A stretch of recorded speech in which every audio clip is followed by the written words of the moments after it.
जय श्री कृष्णा। आप सभी का आपके अपने चैनल समृद्धि में मैं स्वागत करती हूँ। आज इस वीडियो में हम सुनेंगे पुरुषोत्तम मास महात्म्य कथा का अध्याय 14। श्री नारायण जी बोले, इसके बाद चिंता से आतुर राजा दृढ़धनवा के घर वाल्मीकि मुनि आए, जिन्होंने परम अद्भुत तथा सुंदर रामचरित्र जी का चरित्र वर्णन किया। राजा दृढ़धनवा ने दूर से ही वाल्मीकि मुनि को आते हुए देखकर घबराहट के साथ जल्दी से उठकर भक्तियुक्त हो उनके चरणों में दंडवत प्रणाम किया। भली भांति पूजा कर उत्तम आसन पर ऋषि को बैठाकर उनके चरणों को गोद में लेकर दोनों हाथों से धोया और उस चरणोदक को बड़े हर्ष के साथ सिर से धारण कर शुक पक्षी की बात स्मरण करता हुआ राजा दृढ़धनवा ने मधुर वचनों से यो कहा। दृढ़धनवा ने बोले, हे भगवान, उस समय मैं कृतकृत्य हूँ, भाग्यवान हूँ, मेरा जन्म सफल हुआ। हे प्रभु, आज मेरा मनोरथ पूर्ण हुआ। आज आपके प्रत्यक्ष दर्शन से शास्त्रादिकों के यथार्थ अर्थ का ज्ञान सफल हुआ। हे जगत के पावन करने वालों के पावन करने वाले, आज मैं अपने भाग्य का क्या वर्णन करूं।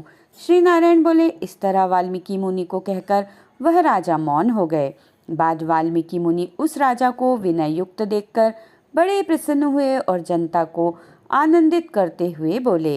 वाल्मीकि मुनि बोले, हे नृपश्रेष्ठ, ठीक है, तुमने उक्त प्रकार की सब बातों का होना संभव है। हे राजन, तुम चिंता से आतुर क्यों हो, सो सब मन की बात कहो। ऐसा मालूम पड़ता है कि तुम्हारी कुछ कहने की इच्छा है, इसलिए हे महामते उसे कहो।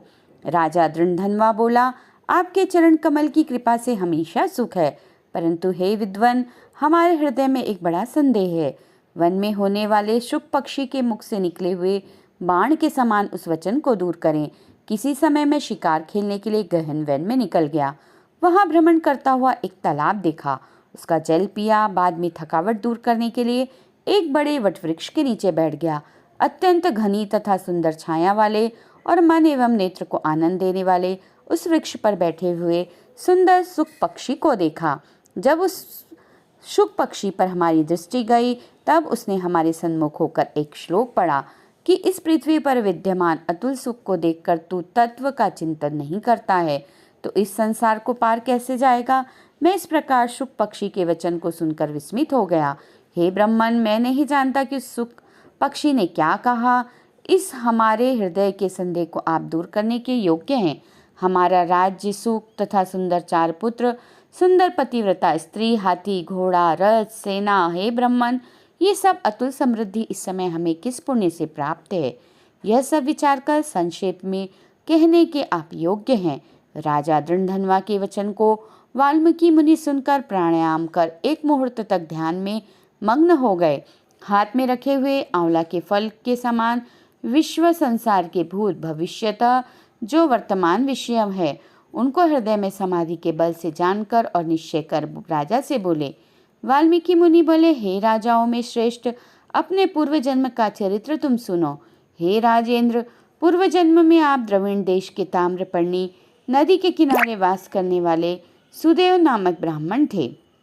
धार्मिक, सत्यवादी, जो मिल जाए उतने ही में ही संतोष करने वाले, वेदाध्ययन में संपन्न, विष्णु भक्ति में परायण रहा करते थे। आपने अग्निहोत्र आदि यज्ञों के द्वारा भगवान हरि को प्रसन्न किया। इस प्रकार रहते हुए तुम्हारी गुणवती स्त्री थी। वह गौतम ऋषि की सुंदर कन्या गौतमी नाम से प्रसिद्ध शंकर की सेवा में तत्पर, पार्वती के समान तुम्हारी प्रेम से सेवा करती थी। गृहस्थाश्रम धर्म में धर्म पूर्वक वास करते समय बहुत बीत गया, परंतु तुम्हें कोई संतान नहीं हुई।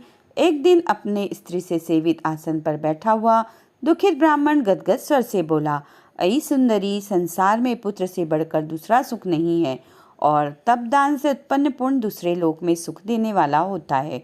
शुद्ध वंश में होने वाली संतान इस लोक में तथा परलोक में कल्याण करने वाली होती है। उस श्रेष्ठ पुत्र के ना मिलने से मेरा जीवन निष्फल है। ना तो मैंने पुत्र को प्यार किया और ना वेद पढ़ने के लिए सोने से जगाया, ना तो उसका विवाह किया, इसलिए मेरा जन्म व्यर्थ में चला गया। अभी मेरी मृत्यु हो, मेरे को आयुष्य प्रिय नहीं है। इस प्रकार अपने प्रिय पति का वचन सुनकर स्त्री गौतमी खिन्न मन हुई।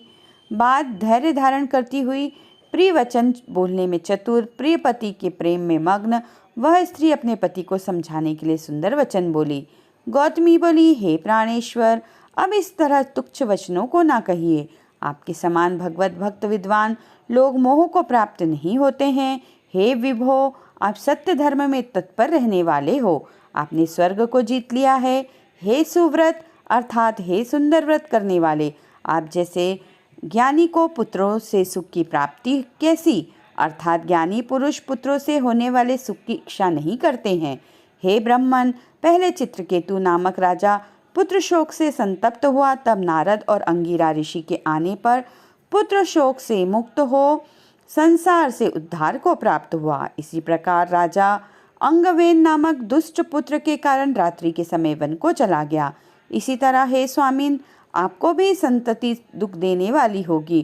फिर भी हे तपोधन, यदि आपको सतपुत्र की लालसा है तो प्रसन्नता से जगत के नाथ समस्त अर्थों के दाता हरि भगवान की आराधना करें। हे ब्राह्मण, पहले सांख्याचार्य कर्दम ऋषि ने जिनकी आराधना कर पुत्र को प्राप्त किया, जो कि पुत्र योगियों में श्रेष्ठ कपिल देव नाम से प्रसिद्ध हुआ।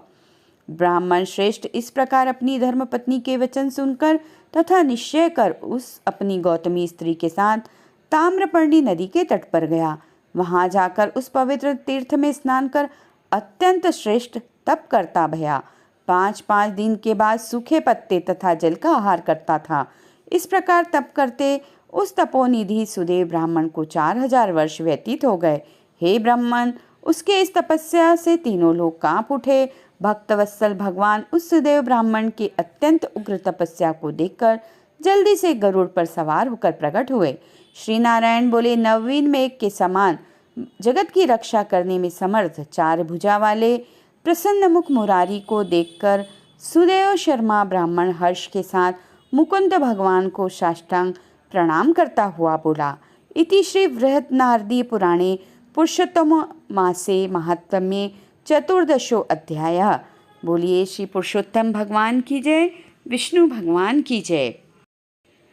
तो वीडियो अच्छा लगे तो प्लीज़ उसे लाइक करें, फ्रेंड्स और फैमिली में शेयर करें। चैनल पर यदि आप नए हैं तो प्लीज़ चैनल को सब्सक्राइब करें। साथ ही बेल आइकन को भी ज़रूर प्रेस करें, जिससे आगे आने वाले नए वीडियो का नोटिफिकेशन आप तक सबसे पहले पहुँचे। मिलते हैं अगले वीडियो में, तब तक के लिए जय श्री कृष्णा, राधे राधे।